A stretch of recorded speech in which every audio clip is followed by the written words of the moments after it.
Bonjour et bienvenue, vous suivez la rétrospective des faits saillants de la semaine sur Sud FM Sen Radio. Des incidents et des arrestations côté opposition ont émaillé mardi la visite du chef de l'État Macky Sall à Thiès. Le président Sall annonce à nouveau la reprise du train pour bientôt sur l'axe Dakar-Tambacounda et l'élargissement du modèle des ISEP dans toutes les capitales régionales du pays. Babacar Ndao. À visite du chef de l'État à Thiès ce mardi, des jeunes de l'opposition brassard rouge et pancarte à la main ont été tabassés à hauteur de l'avenue Caen. Au moins 2 blessés graves évacués et plusieurs individus enlevés par des membres du convoi présidentiel encagoulé ont été dénombrés. Parmi ces responsables, Ndiaga Diaw du PDS, Ousseynou Fall, caporal de l'APDR et Adama Diawara du parti Pastef.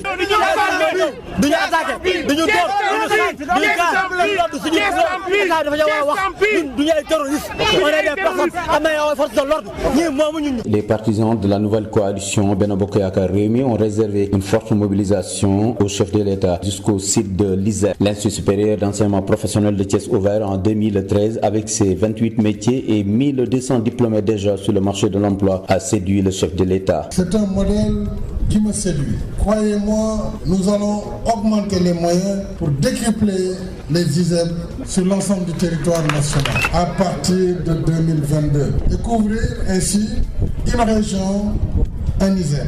Parmi les métiers proposés à l'ISEP de Thiès, les métiers du rail, occasion pour le président Macky Sall d'annoncer à nouveau la relance du chemin de fer. Bientôt, ce train se mettra donc à siffler ici à Thiès, mais cette fois-ci avec une sonorité différente, puisqu'il s'agira d'un train plus moderne, plus reculant.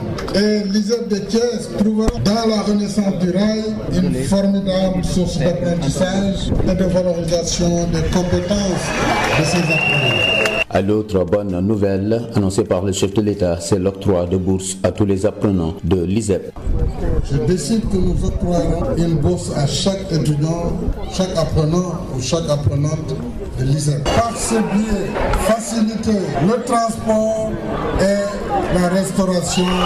A rappelé que l'absent le plus présent de cette visite du chef de l'État à Thiès, c'est bien Idrissa Seck. Je rends un hommage appuyé à tous vos leaders politiques. Je ne manquerai pas de citer Idrissa Seck, Broxo, que Pointe bi neex na lool. Babacar Ndao, Thiès Sud FM. La récurrence des cas de maltraitance des citoyens imputés aux supposés nervis inquiète la Ligue sénégalaise des droits de l'homme. Le silence de l'État du Sénégal interpelle la LSDH. Pour Maître Assane Dioma Ndiaye, les autorités doivent réagir et éclairer les citoyens sur ce phénomène qui inquiète plus d'un. Il alerte, la posture d'autodéfense adoptée par les citoyens face aux attaques des nervis peut compromettre l'état de droit. Maître Assane Dioma Ndiaye est interrogé par Hapsa Elimanouane. Oui, d'abord un sentiment d'inquiétude. Parce que depuis que ce fait est agité et répercuté par les réseaux sociaux et les complaintes qui s'en suivent, l'État du Sénégal s'est emmuré dans un silence. Je crois que la moindre des choses, quand de tels faits sont agités et que l'opinion publique et qu'il y ait cette sorte d'angoisse de la population, que le gouvernement puisse édifier, d'abord c'est la réalité qui ne peut d'ailleurs être contestée au vu des images qui sont quotidiennement véhiculées à travers les réseaux sociaux, mais au moins que le gouvernement fasse une communication sur ça, surtout en considération du fait que dans un état de droit, l'usage de la force légale et le monopole de la contrainte appartiennent à des corps bien déterminés qui relèvent de la République. Si maintenant d'autres catégories de citoyens se permettent d'abord d'exercer ces prérogatives, mais exercent de surcroît des violences des citoyens, je pense que si on est dans un état sérieux, respectueux de l'état de droit, au moins on doit pouvoir édifier les Sénégalais. Je pense que c'est un phénomène qui inquiète tout le monde et il va de soi que cela ne saurait durer sans remettre en cause les fondements de notre société, de la République de façon générale. Et ça peut appeler, et ça a commencé d'ailleurs, à des situations d'autodéfense de la part des citoyens qui estimeraient être dans une situation de faiblesse ou de péril par rapport à ces corps constitués et apparemment qui ne relèvent pas de l'État. C'est pourquoi de nouveau, nous avons déjà lancé un appel, mais nous espérons qu'avec ce qui s'est passé hier à Thiès, que l'État du Sénégal va réagir afin que si effectivement ces faits faits sont avérés, qu'il s'agisse de corps qui ne relèvent pas de l'État de la République, mais même au cas où ces corps relèvent de la République, on ne peut pas exercer de la violence gratuite si on n'est pas dans une situation de légitime défense ou de force commandée par l'ordre de la loi et la nécessité de la défense de soi ou des biens d'autrui. Loi contre le terrorisme au Sénégal, le leader du PASTEF s'est prononcé vendredi et parle de stratégie pour museler toutes sortes d'oppositions. Face à la presse, Ousmane Sonko a dénoncé l'ingérence de la France dans la politique et les affaires au Sénégal. Abdoulaye Diop. Le député n'y est pas allé par 4 chemins. La loi modifiant le code pénal et procédure pénale adoptée la semaine dernière vise simplement à museler l'opposition. Ousmane Sonko. L'objectif est d'imposer un troisième mandat, tous les moyens possibles. S'il faut passer par des cadavres, il passera par des cadavres. C'est de museler l'opposition. Toute opposition, citoyenne comme politique. C'est de classer des partis politiques dans le registre de partis terroristes pour pouvoir les dissoudre et emprisonner leurs leaders. Désigner tous ceux qui se battent pour des causes considérées comme contraires aux valeurs qu'on veut nous imposer, les désigner comme des terroristes. L'ingérence de la France dans la politique indispose l'opposant qui alerte et menace. Il est temps que la France nous foute la paix. Au nom de quoi la France doit pouvoir continuer à nous imposer des dirigeants, à faire des choix à notre place. Cela doit cesser. Nous voulons qu'elle cesse de s'ingérer dans nos affaires. Que le peuple sénégalais puisse avoir le droit de choisir librement et non pas parce que la France a choisi un candidat. Cela doit cesser. Ça ne se passera plus comme ça. Le président de PASTEF Les Patriotes met en garde par ailleurs le nouveau haut commandant de la gendarmerie. Les forces de défense et de sécurité doivent rester en dehors de la compétition politique. Et s'il doit des galons à Macky Sall, il doit tout au peuple sénégalais. Qu'il a vu naître, qu'il a formé, qu'il lui a offert l'accès à l'école publique, qu'il lui a permis d'être ce qu'il est comme gendarme, qu'il a rémunéré. Donc qu'il sache qu'il ne sert pas un homme et sa famille, qu'il ne sert pas un homme et son parti. Il sert le peuple sénégalais. Le leader de PASTEF annonce la reprise de ses Némékou Tours les jours à venir et en appelle à la mobilisation. Après les séries de noyades enregistrées ces dernières semaines, le ministre de l'Intérieur annonce le renforcement du dispositif sécuritaire au niveau des plages. Une commission ad hoc chargée de la mise à jour des plages autorisées sera mise en place sans délai. Annonce faite mardi par le ministre de l'Intérieur, Antoine Félix Diome. Il faut renforcer le dispositif global de sécurisation et de sensibilisation au niveau des plages. Première grande décision. La deuxième grande décision consiste à mettre en place une commission ad hoc chargée de réfléchir sur la mise à jour du classement des plages en zone de baignade autorisée et en zone de baignade interdite.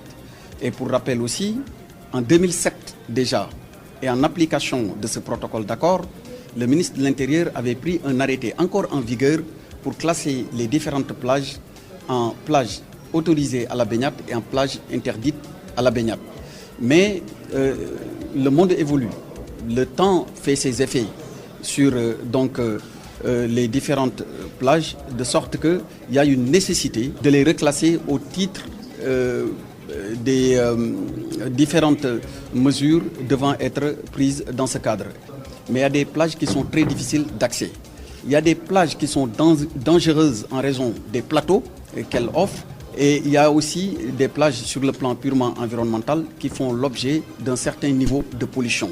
Ce sont ces critères donc qui seront mis en avant pour procéder dans le cadre des travaux de la commission ad hoc à la mise à jour qui se voudra annuelle de tout ce qui est plage au Sénégal. Alors sans tarder, c'est sans délai. Plus de silence, les crimes de viol seront dénoncés. Le collectif des féministes sénégalaises monte au créneau pour dire halte à l'omerta. Les féministes exigent l'application de la loi contre le viol. Elles ont tenu un sit-in hier à la place de la Nation. Josette Kali. On pouvait lire sur les pancartes « Halte à la mounologie qui tue les femmes »,« Stop à la culture du viol »,« Aar ndaw ñi si tonton ak tata saay-saay yi » ou encore « Non au harcèlement sexuel et à l'omerta ». Pour le collectif des féministes sénégalaises, le temps du silence est fini. Aïssatou Sène. Nous disons stop aux violences sexuelles et aux féminicides. Nous n'allons plus jamais nous taire.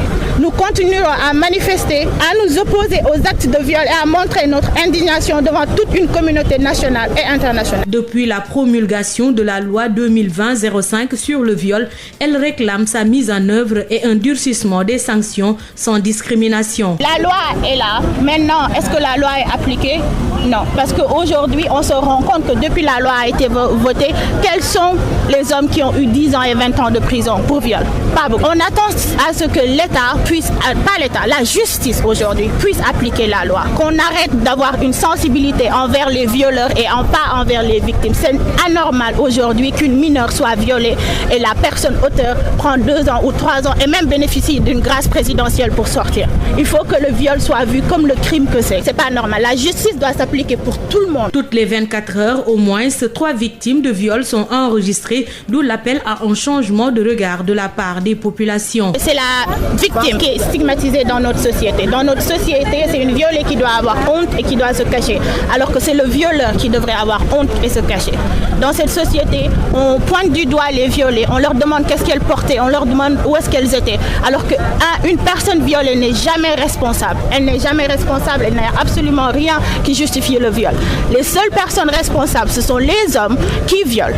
Et ce sont les violeurs, parce qu'en majorité, les viols sont commis par des hommes. Le collectif des féministes sénégalaises s'offusque et invite les médias à revoir le traitement des cas liés au viol. Nous réclamons justice pour toutes les Louises. C'est tout pour la rétrospective des faits qui ont marqué l'actualité de cette semaine sur Sud FM Sen Radio. Merci de l'avoir suivi et rendez-vous dans une semaine.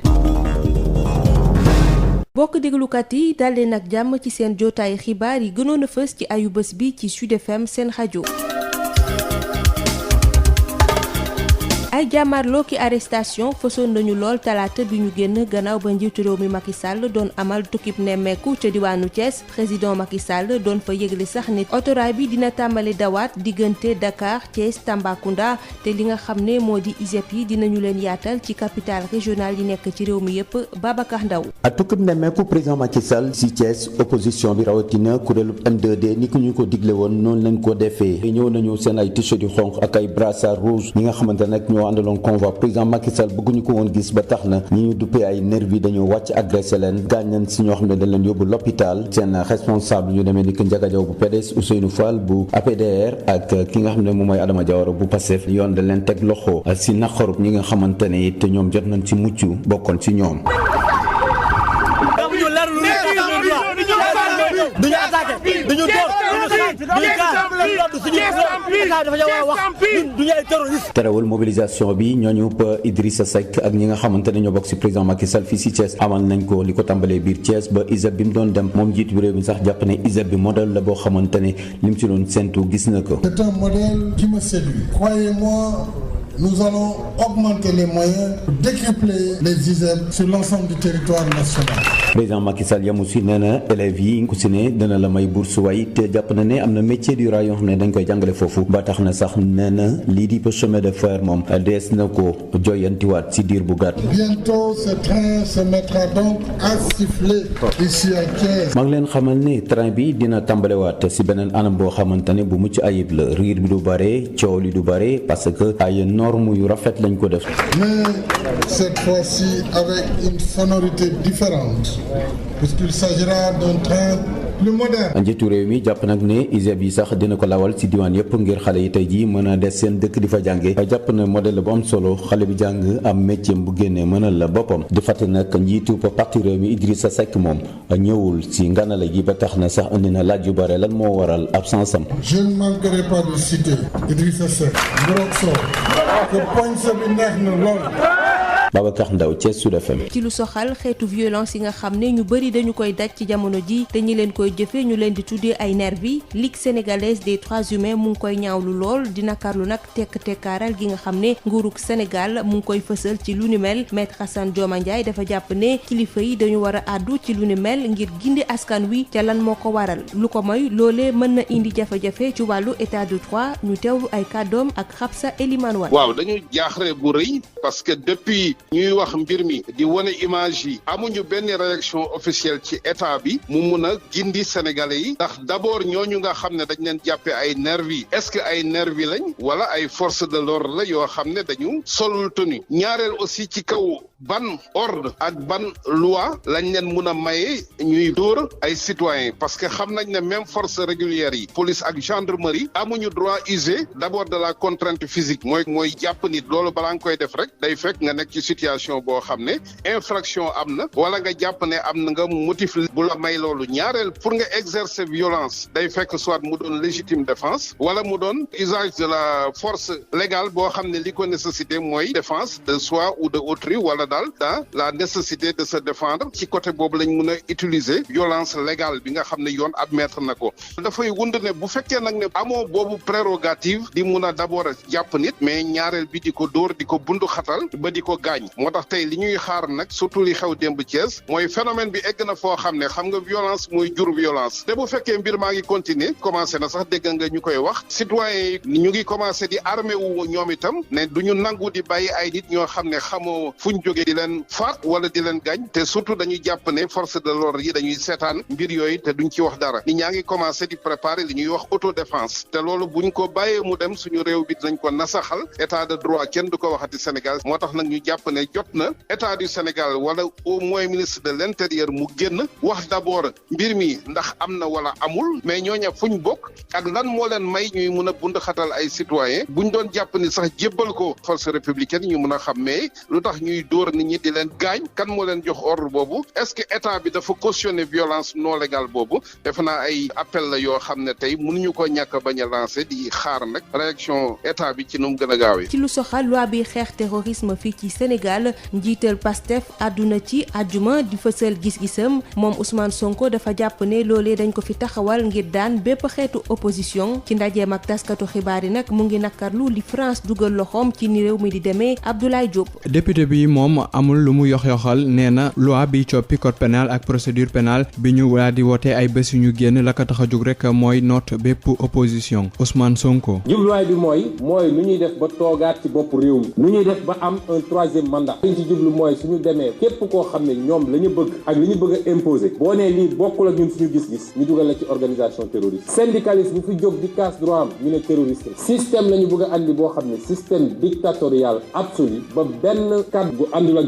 ñoom du mun a jig ci réew mi. li nga xamante ni France dugal na ko loxoom ci politique gu Sénégal nag nakari ko lool ba tax na rek muy daal di artu. waaye nag la may wax mooy dafa jot France teggeeku ñu dafa jot France wàcc ñu ba ñu dajee ak France ba léegi 15e siècle ba léegi problème sur problème suñu dara baaxul tey jii France jël tànkam teg suñu baat rek loolu dafa war a jeex mënatuñ ko dootuñu ko nangu. njiital Pastef les patriotes nag artu na itamit au commandant gendarmerie bu yees bi. na doon un républicain na doon un homme d'honneur et un homme de loyauté pas vis-à-vis de Macky Sall waaye vis-à-vis de son peuple ndax bu dee am na ay galon yoo xam ne Macky Sall la ko takkal na xam ni statut gendarme bi mu am askan wee ko jox te mu xam ni combat politique du combat am combat politique diggante ñun acteurs politiques yi te mu fàttaliku nag ni fu askan lëm mu jógee ne ki ko ñi ko jiite d'accord ñoo yow na xam ni dëgg bi askan bee ko yor. njiital Pastef nag ca beneen wàll ma daal ne xam le ni dina dooraat ay bés ñu dënmal li mu tuddee ay nemmeeku tuur ba tax na sax mu ciy woo ab mbooloo gu mat sëkk. gannaaw faatu yu bëri yi nga xam ne nemmeeku nañ ko ci géej gi ak ndaw yi nga xam ne ñoo ciy làpp ministre de l'intérieur mu ngi yëgle ne dinañu gën a taxawal jumtukaay bi nga xam ne mooy saytu kaaraange gi ci biir géej gi